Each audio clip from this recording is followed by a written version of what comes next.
चुनाव की तारीख पास आते ही साकोली विधानसभा क्षेत्र में निर्दलीय उम्मीदवार सोमदत्त करंजीकर की लोकप्रियता बढ़ती ही जा रही है। उनके सामाजिक कार्य और जनता के लिए किए गए वादे साकोली के मतदाताओं के बीच एक नई उम्मीद की किरण लेकर आए हैं।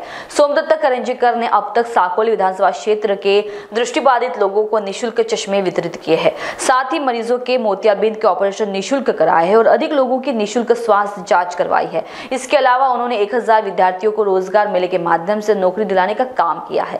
करंजीकर ने अपने संकल्प पत्र में कुल 21 मुद्दों पर योजनाएं बनाई है, जो विशेष रूप से किसानों, युवा और महिलाओं को समर्पित है। वे कहते हैं कि उनका उद्देश्य साकोली विधानसभा क्षेत्र में रोजगार के अवसर बढ़ाना है और युवा शक्ति और मातृशक्ति को सशक्त करना है।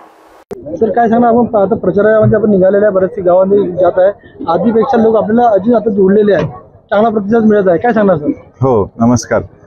आता आमचा पायी प्रचार सुरू आहे, पदयात्रा सगळ्या ठिकाणी जवळपास 250 गाव आतापर्यंत झाले आहेत आणि आधीपासूनच आमच्या सगळ्या गावांमध्ये मग गणेश उत्सव असो, दुर्गा उत्सव, नवरात्री, भागवत, भजन स्पर्धा, मंडळाचे कार्यक्रम असो, भीमज्योत असो, या सगळ्या कार्यक्रमा थ्रू प्रत्येक गावागावांमध्ये संपर्क राहिला आहे। अनेक गावांमध्ये डोळ्याचे कॅम्प, चष्मा, निःशुल्क मोतियाबिंदू ऑपरेशन, दाताचे शिबिर इत्यादी याच्यातून जवळपास घरोघरी आमचं नाव आहे, संपर्क आहे। पण आता जेव्हा आम्ही प्रचारासाठी निघालो आहे, एक वेगळाच प्रतिसाद, अशी एक स्फूर्ती आम्हाला जाणवत आहे, चांगले पॉझिटिव्ह व्हायब्रेशन्स आणि अतिशय चांगला प्रतिसाद मिळत आहे। जनता आपल्या पाठीशी भरपूर दिसून पडून येत आहे आणि बरेचसे प्रत्येक वर्गातील लोक आपल्याला जोडलेले आहेत। काही मेसेज देणं युवा लोकांना, बुजुर्ग लोकांना आणि महिलांना? हो, कारण ही खऱ्या अर्थाने जनतेची निवडणूक आहे। जवळपास 25 वर्ष जनतेने ज्यांना संधी दिली त्यांनी सांगण्यासारखे त्यांच्याजवळ 25 काय 5 काय 2 कामं पण आहेत का, यात शंका आहे मला।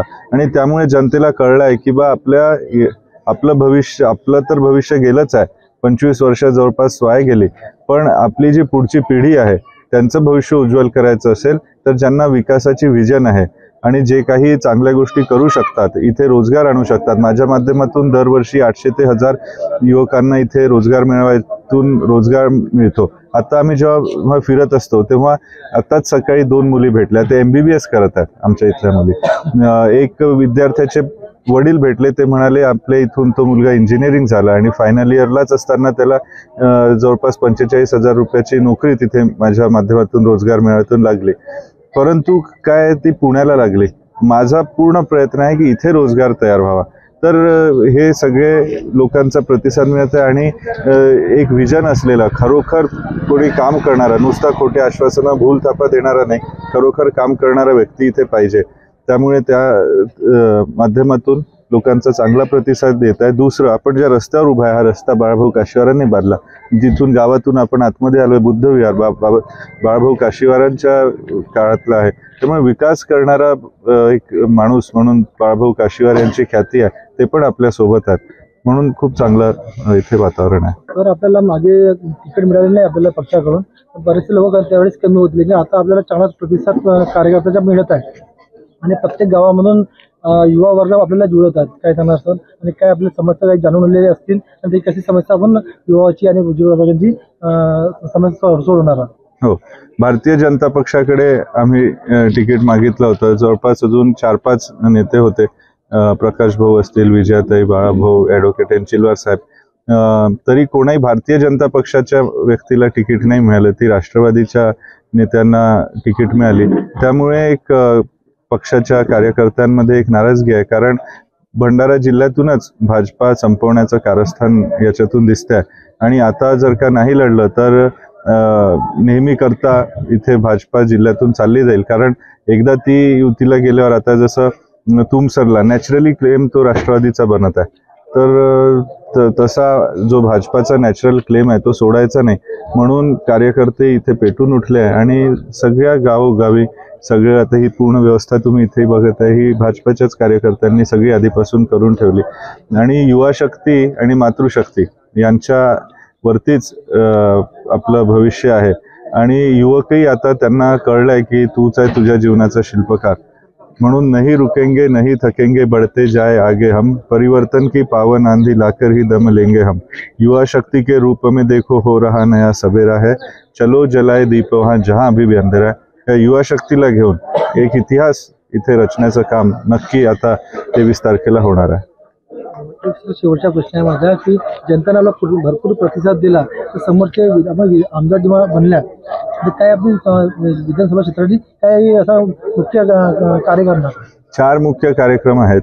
एक तर सगळ्यात पहिले की जे आपलं IT पार्क ज्याला म्हणतात आणि KPO BPO कॉल सेंटर साध्या भाषेत किंवा VFX ॲनिमेशन याच्यासाठी खूप काही ट्रेनिंग खूप काही स्किल्स लागत नाही, पण त्याच्यात विदेशातले प्रोजेक्ट येतात आणि म्हणजे खूप चांगलं रेव्हेन्यू जनरेशन आणि एक इकॉनॉमी बूस्टअप करण्याचं काम त्यांनी होते ते इमिजिएटली करायचं आहे. दुसरं आपलं गडेगाव ते मुंडीपार बामणीउंदे राजेगाव गडेगाव पासून इथले हा इंडस्ट्रीयल बेल्ट म्हणून ऑलरेडी तिथे MIDC आहे आणि भेलसाठी जी जागा ऑलरेडी तिथे ॲक्वायर करून ठेवली आहे त्या भेलची भेलपुरी नानाभाऊंनी जरी का केली असेल तरी तो हा बेल्ट मॅन्युफॅक्चरिंग क्लस्टर म्हणून डेव्हलप करायचा. तिसरा जे पारंपरिक उद्योग आहेत आपले कोसा असेल गोड्या पाण्यातले मासेमारी असेल लाखेचं असेल कॉपरचं आहे तर आपलं पितळेचं आहे तर हे जे पारंपरिक उद्योग आहे यांना यासाठी प्रशिक्षण देऊन प्रॉपरली जसं गोड्या माशातले मासे आहेत त्यांना विदेशात गल्फ कंट्रीजमध्ये खूप चांगला भाव मिळतो आणि मिहान आपल्या नागपूरला आहे इथून एक्सपोर्ट करणाऱ्याला त्याच्यासाठी इन्सेंटिव्ह पण आहे.